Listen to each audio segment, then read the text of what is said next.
পুরো ভোলা মাছ, এটা বড় ভোলা মাছ দেখতেই পাচ্ছ। আর তার সাথে আবার কী কী লাগছে আমি বলে দিই। প্রথমেই লাগছে আলু নিয়েছি আমি মাছের ঝোল করার জন্য। এখানে আদা পেঁয়াজ বাটা, এখানে গোটা গরম মশলা, আর তোমার হলো গিয়ে জিরে আছে, এই যে দেখতে পাচ্ছি, এলাচ দারচিনি লবঙ্গ। এখানে আছে পেঁয়াজ কুচি, টমেটো কুচি, ধনেপাতা কুচি, এখানে আছে জিরে গুঁড়ো, লঙ্কার গুঁড়ো, নুন, হলুদ, ব্যাস। আর এখানে আছে মাছের মশলা, কাশ্মীরি লঙ্কার গুঁড়ো, এই আদা পেঁয়াজ বাটা পড়েছি। প্রথমেই আমি কড়াইতে তেল দিয়ে দিয়েছি, তেলটা গরম হতে রেখেছি। হ্যাঁ, তেলটা গরম হয়ে যাবে, এর মধ্যে এবার আমি এক এক করে সব দেবো মাছগুলো।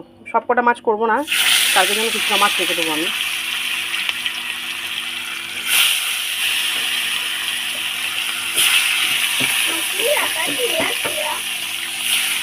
মাছগুলো লাল লাল করে ভেজে নেবো, পাল্টে নেবো। এই ও পিঠটা হালকা হালকা হয়ে গেছে, এবার এই পিঠটা ভেজে নেবো হালকা করে।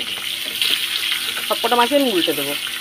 আর এই ভোলা মাছ খেতে না খুব স্বাদ, যারা খেয়েছো তারা তো জানে। এদিকটা ভাজা হয়ে যাক লাল লাল করে, তবে তুলে নেবো। লাল হয়ে গেছে, এবার মাছগুলো আমি তুলে নেবো। প্রথমেই আমি কড়াইতে না গোটা গরম মশলা আর জিরেটা ফোড়ন দিয়ে দেবো, এগুলো দিয়ে দেবো।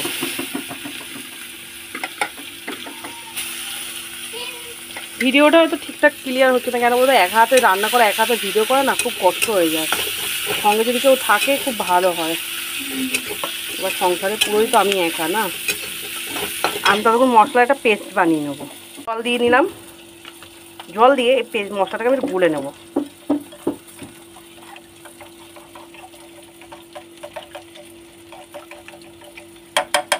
এই লঙ্কা গুঁড়োটাও অ্যাড করে দেবো, আর মাছের মশলাটাও।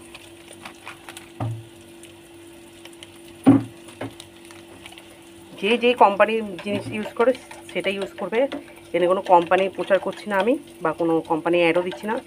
আমি যেটা ইউজ করি সেটাই দিচ্ছি। পেঁয়াজটা গোলা হয়ে গেছে আমার, এখানে পেঁয়াজটা বেশ লাল লাল হয়ে গেছে। এরপরে আমি এর মধ্যে টমেটোগুলো দিয়ে দেবো।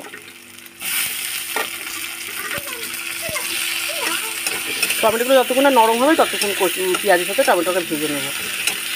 টমেটোগুলো ভেঙে দেবে, এরকম করে দেবে, তাড়াতাড়ি নরম হয়ে যাবে। এরপরে এর মধ্যে আমি আদা আর পেঁয়াজ যে বেটে রেখেছিলাম ওটা দিয়ে দেবো। এটার সাথে বেশ করে কষিয়ে নেবো আমি এটাকে।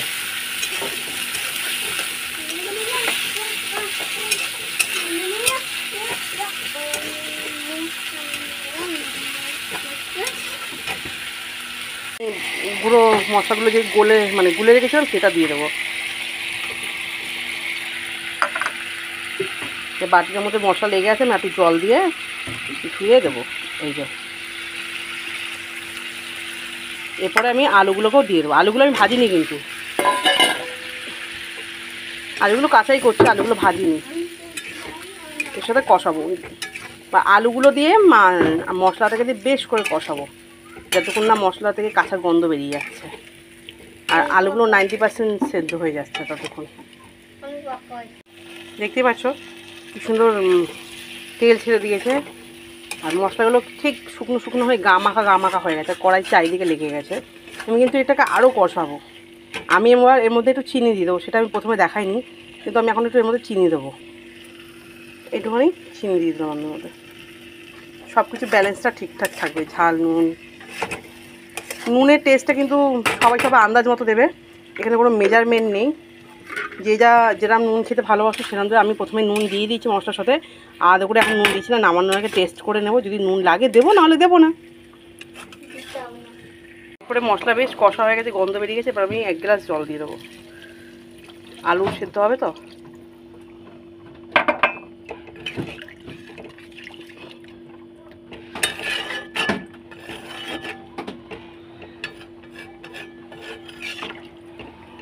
আমার এখানে সহজ, একদম যত সহজভাবে রান্না করা যায় সেটাই আমি শেখাই তোমাদের সাথে। এবার গ্যাসটা ফুলে আছে, এই কমে ছিল, ফুলে দিয়েছি। ঝোল ফুটে উঠলে আমি গ্যাসটা কম করে ঢাকা দিয়ে দেবো। একদম গরম মশলা গুঁড়ো দিতে ভুলবে না, তো স্বাদ হবে না। দেখতে পাচ্ছি ঝোলটা অল্প অল্প করে ফুটে উঠছে, এটা আমি ঢাকা দিয়ে কমিয়ে দেবো। ফুটেছে, এবার আমি গ্যাসটা কম করে দেবো, করে ঢাকনা দিয়ে দেবো যতক্ষণ না আলুটা পুরোপুরি সেদ্ধ হয়ে যায়। তারপরে মাছ দিয়ে ফুটেই নামিয়ে নেবো। আমি ঢাকনা খুলে দিয়েছি, খুলে দেখছি, চেক করলাম যে আলু সেদ্ধ হয়েছে কিনা। হ্যাঁ, আলু পুরোটাই সেদ্ধ হয়ে গেছে। এ দেখো কী করে দেখাই, দাঁড়াও, দেখেছ? তো এবার আমি মাছগুলো দিয়ে দেবো এর মধ্যে। 4 পিস মাছে 4 পিসই দিয়ে দিলাম। আমরা দুজন মানুষ, দুবেলায় 2 পিস 2 পিস করে।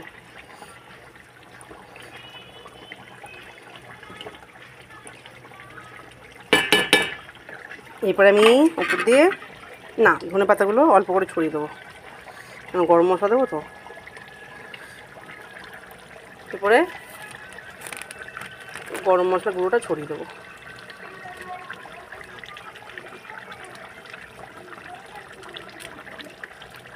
ও সত্যি বলতে এত সুন্দর ধনে পাতা গরম মশলার গন্ধ বেরিয়েছে, তোমরা না খেলে না দেখলে বুঝতে পারবে না। এবার 5 মিনিট আমি এটা ফুটতে দেবো, মাছের ভিতরে যেন ঝোলটা ঢুকে যায়। আমি নামিয়ে নিয়েছি, মাছের ঝোলটা ঠিক এরকম দেখতে হয়েছে, এত সুন্দর আর খেতেও কিন্তু অসাধারণ হয়েছে। এই মাছ যেভাবেই রান্না করো না কেন খেতে দুর্দান্ত হয়। এবার যদি কেউ ভাবে আলু দিয়ে করবো না, তোমরা সর্ষে পোস্ত বাটা দিয়েও করতে পারো এটা, বা বেগুন দিয়ে ঝালও করতে পারো, যে যেরকম পারো সেরকম করতে পারো। তো আজকের রেসিপিটা কেমন লাগলো আমাকে প্লিজ কমেন্টে জানিয়ে, যদি ভালো লেগে থাকে লাইক কমেন্ট শেয়ার সাবস্ক্রাইব করতে একদম ভুলো না। Okay, thank you for watching, tata.